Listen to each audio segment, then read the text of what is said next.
Hey guys, I'm Dimension Jumper and today I'll be reviewing the second DLC pack for Hyrule Warriors Age of Calamity. Now this DLC pack, just like with the first one, gives us some new content stuff, that being some new story related stuff, and that's basically us looking through the memories of the Egg Guardian, or Terraco I think his name is, and these memories are basically battles that are shown throughout different parts of the game, but with different characters. So we've got battles with Daruk and the champion and his champion descendant Mifa and Sidon. The list goes on, and you can also play as Master Koga and his right hand man, and I think all these battles are quite cool and interesting because it gives us more light into some of the characters, like the champion descendants, Master Koga, his right hand man, and yeah, and they all are connected to the main story in some way. For example, in the very first mission that you can do, where you play as Terraco, you basically fight around as Terraco for a bit, and then towards the end you're kind of knocked out by some goblins, or no, I think you're knocked out by some rubble, and then some goblins take you to where Terraco was originally found at the start of Hyrule Warriors, which I think is quite interesting because we can see, oh okay, these are kind of the events that happened before the main event. It's kind of like how the Star Wars prequels did it, in which how some of the characters got certain things and how they became the characters, like how Anakin Skywalker became Darth Vader, how Luke was given to his aunt and uncle, that kind of thing. And I do like a lot of the battles because they're kind of like in these smaller areas. For example, with Daruk and his champion's descendant battle, you fight in Kakaiko village, and I think that's really cool because that part of the game is of that area of both Hyrule Warriors and Breath of the Wild are quite small. So you're basically fighting these enemies on both the Divine Beast and the village itself, which I think is quite cool because you can switch between the characters in the game, and that was cool because like these areas are quite small, and you have to try and figure out, okay, I need to be here at this specific time, and I need to be another place at another specific time. And I think it's quite cool and interesting. And now it's time for some gameplay. Now, like with the first DLC, where you can get to the Royal Ancient Lab, you can also get several story stuff you can do.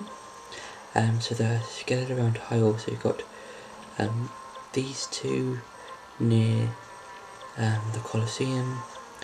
You've got I believe one here in Kakaiko village, one near near the village, and various other places. And when you go into them, you can see that there's an extra section here which is called memory quests. Now, memory quests are basically things in which you're given certain challenges to do, so that you're given, like, for example, defeat 100 or more enemies with ice attacks, don't let any Zora captains flee, and you're also given a secret mission in which you have to basically find out what it is you have to do for that specific mission, and then you'll get the rewards. So yeah, that's basically it. In terms of, like, if you want to go and try and collect all the rewards from the specific bits. As the war raged on, and what I like about this is that you're given, like in the main quest, different stories from specific characters. So like with Sidon, Mifa, opposed to Rivali, those kinds of characters. And I think it's really quite cool of how each character and each area they visit give, I think, more of each character's more development. So what I like about this is basically it's kind of like, you know, similar to like how the main game does it, but you're in like different areas of the map. It's quite fun, and I think it's quite enjoyable. And I think, you know, even though it's basically the same as the main game, I think it's like, you know, really enjoyable that we get to see new areas of the game instead of just some of the same areas that you might have played in the original game or in Breath of the Wild. So yeah, see, I have to use these controls because I'm mainly playing on the ones the original one. So yeah, as you can see, a lot of the same stuff as you could do in the original game. And then switch to Zelda.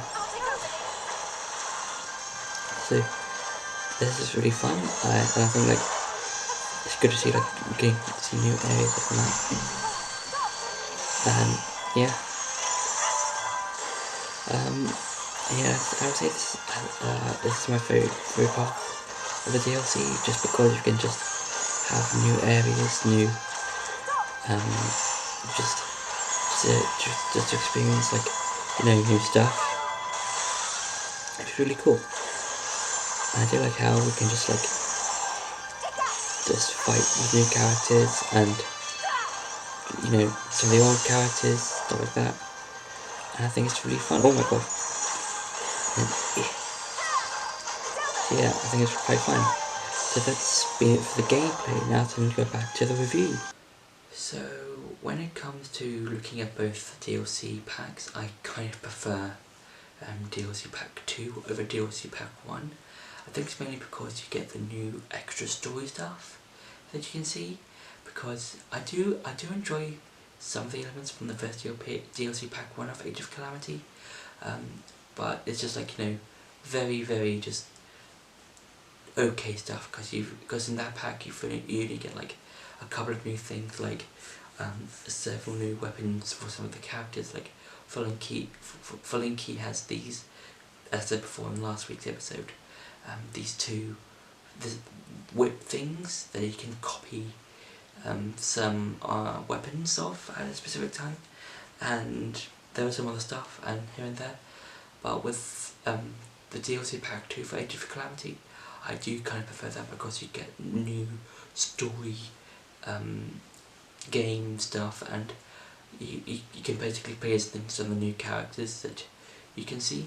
And I think overall, I think it connects to the story quite well, because I think one of the ones towards the end has the Astar, I think, the whole Gerudo Calamity follower psychic future man, and yeah, I think that's really cool and interesting to see how we get to see how certain events were played into events and in Age of Calamity, and I think that's a really fun job where I've just experienced the game seeing the game through these events and how they played in overall events as a whole. So that's been my review for the second DLC pack for Age of Calamity. I hope you enjoyed this video. Don't forget to like, share and subscribe, and I'll see you in the next video.